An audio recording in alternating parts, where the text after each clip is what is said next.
O movimento hoje conhecido como cultura do cancelamento, ele começou alguns anos atrás como forma de chamar a atenção para causas como justiça social e preservação ambiental. Seria também uma maneira conhecida como amplificar a voz de grupos oprimidos e forçar ações políticas de marcas ou figuras públicas. A cultura funciona mais ou menos assim. Um usuário de uma rede social, como o Twitter ou Facebook, presencia um ato que ele considera errado. Então ele registra isso por uma foto ou um vídeo e divulga em sua rede social. Ele costuma ter o cuidado de marcar figuras públicas como influenciadores digitais, marcas ou autoridades políticas para que esse caso tenha uma visibilidade maior.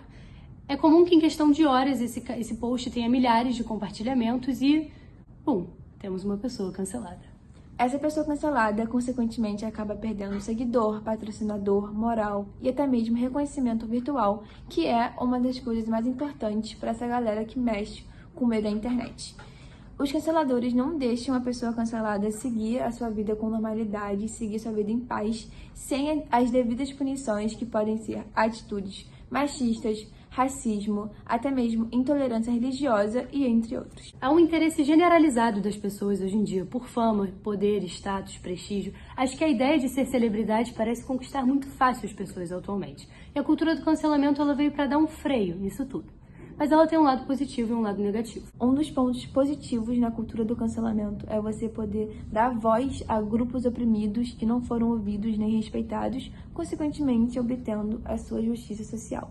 Já negativo é que às vezes o cancelamento acaba ultrapassando o limite nas redes sociais, até podendo dar gatilho como ansiedade, depressão, entre outras coisas. E também alguns grupos, por ser uma cultura forte na sociedade, deixam de expressar sua opinião por terem medo de sofrer o isolamento social, que faz parte da cultura do cancelamento. Esse medo de impopularidade, má fama e exclusão social é o que leva à necessidade de um consenso. O consenso é o que edifica a opinião pública, ou seja, a opinião de uma grande maioria que prevalece na sociedade. E é essa opinião que coloca a espiral de silêncio em movimento. Basicamente, um grupo ou um indivíduo, eles têm uma tendência a entrar em modo silencioso, quando tem um pensamento que é divergente ao pensamento da maioria.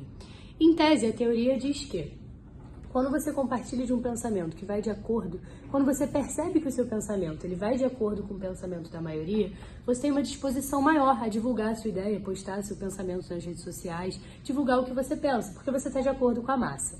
Caso contrário, se você tem uma opinião que é percebida como uma opinião minoritária, você tem uma tendência a se silenciar. E por que as pessoas se silenciam? Porque elas não expõem sua opinião. Elas se silenciam porque elas têm medo de serem excluídas socialmente ou até mesmo canceladas. Então, a teoria da espiral do silêncio, ela está diretamente relacionada ao cancelamento. É como se fosse causa e consequência.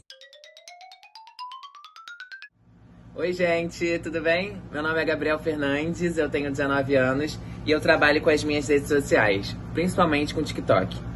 Hoje eu devo ter mais ou menos uns 210 mil seguidores e também posto bastante no Instagram, só que é mais umas blogueiragens aí, umas fotinhas.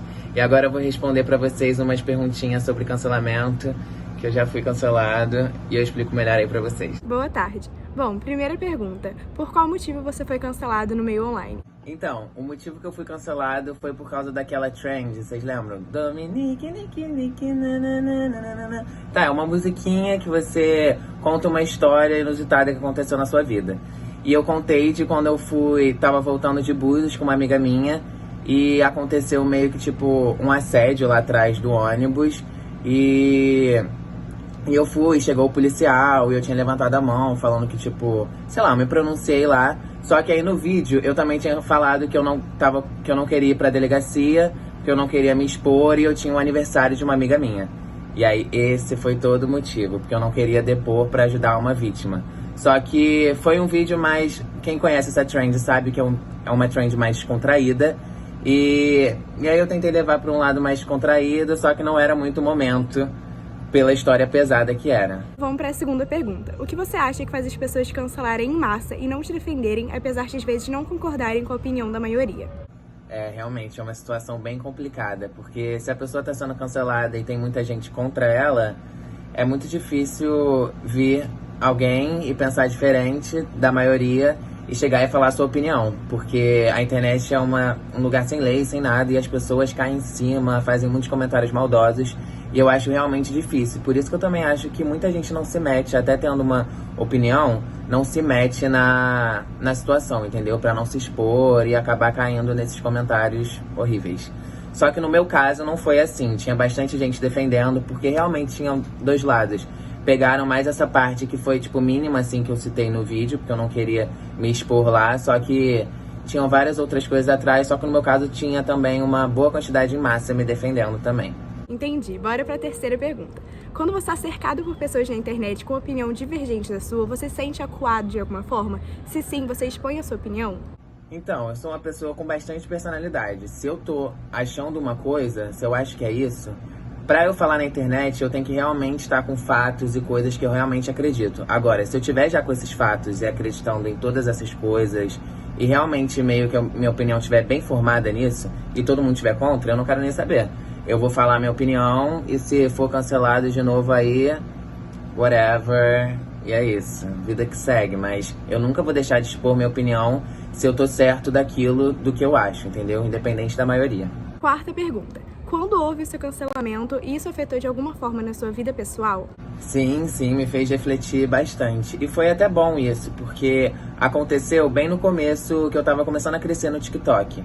Então, foi bom pra minha trajetória, pra eu crescer e já ter esse aprendizado, pra ter mais atenção nos meus vídeos, ter mais atenção em detalhes do que eu posto, pra realmente ver se não tem um negocinho lá falando errado. Porque se você, no meu caso, que eu falei, uma palavrinha lá ou um ato, as pessoas pegam aquilo. Você tem um vídeo de 10 minutos só falando coisa boa, só falando tudo de bom.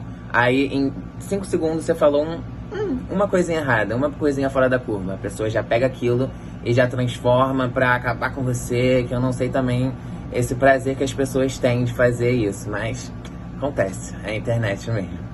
Seguinte, essa é a última pergunta e a gente queria saber se depois do seu cancelamento você acabou mudando o seu jeito de postagem nas redes sociais com medo disso acontecer novamente. Então, o meu jeito de ser não mudou nada, o jeito de eu falar, descontraído, nada. Continuei falando merdas, mas mudou mais essas coisas de detalhe mesmo que eu falei na pergunta anterior, de ter mais atenção e essas coisas. Inclusive eu não postei mais nada contando historinhas, eu postei só as trends mesmo que tinham do momento.